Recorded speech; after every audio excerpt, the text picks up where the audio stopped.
Hello friends, welcome to Creative Medicine. In this lecture, we will learn about Hello friends, what is the list of the drugs causing interstitial lung disease? So which drugs will cause interstitial lung disease? These include amiodarone, methotrexate, nitrofurantoin,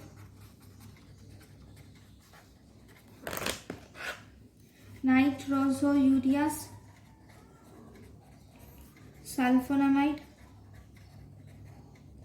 gold salt, busulfan, penicillamine, bleomycin,